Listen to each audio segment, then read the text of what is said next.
Nagsimula ng mamahagi ng ayuda para sa mga rice retailer na apektado ang kita dahil sa price cap sa bigas. Pero ang mga nabigyan nagrereklamo dahil kulang ang natanggap.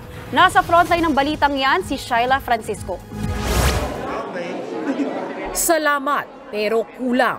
Ito ang daing ng ilang maliliit na rice retailer na nakakuha ng ayuda mula sa DSWD sa Quezon City nitong Sabado. Mukha lang daw malaki ang 15,000 pesos na ayuda kumpara sa kanilang lugi bunsod ng 41 pesos na price cap sa regular milled rice at 45 pesos sa well mill. Talagang hindi sapat, pero nagpapasalamat na rin naman at kahit papano nagbigay. May ayuda nga, pero talagang hindi sapat. Kaya lang, wala tayong magagawa. Ilan lang ang rice retailer sa Quezon City sa mga unang nakakuha ng ayuda. Namahagi rin ng financial assistance sa San Juan at Caloocan cities. Umaabot sa halos 1,000 maliliit na rice retailers ang nabigyan. Ang pamamahagi nito ay alinsunod sa utos ni Pangulong Bongbong Marcos. Well, yung price cap itself is a support to our consumers. Lagi nga sinasabi na dahil sa EO ng 39, ngayon merong mura na bigas na mabibili ang ating mga consumers. The EO itself is the support to the consumers. Now, itong financial assistance natin or livelihood grants natin, ito naman yung suporta para sa ating mga micro-rice retailers. Ngayong araw, nakatakdang mamahagi ng cash aid sa higit 330 maliliit na rice retailer sa Pateros, Navotas, Parañaque at Zamboanga del Sur.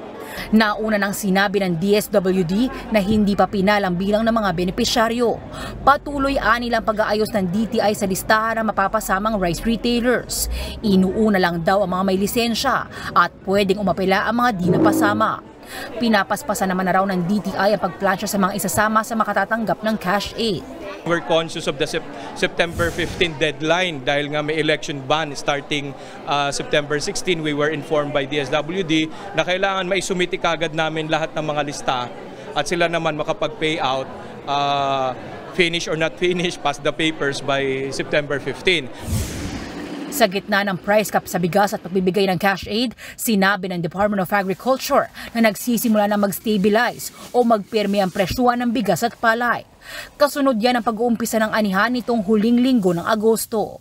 September hanggang early October yung peak ng harvest season para sa wet season. So the next week or 2 weeks, mararamdaman na natin yung pagdami ng locally produced na bigas sa merkado.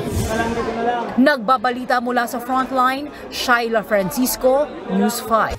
Mga kapatid, Jess De Los Santos po, huwag magpahuli sa mga umaaksyong balita at napapanahong issue sa bansa. Para sa mas malawak na balitaan, mag-subscribe at mag-follow sa social media pages ng News 5.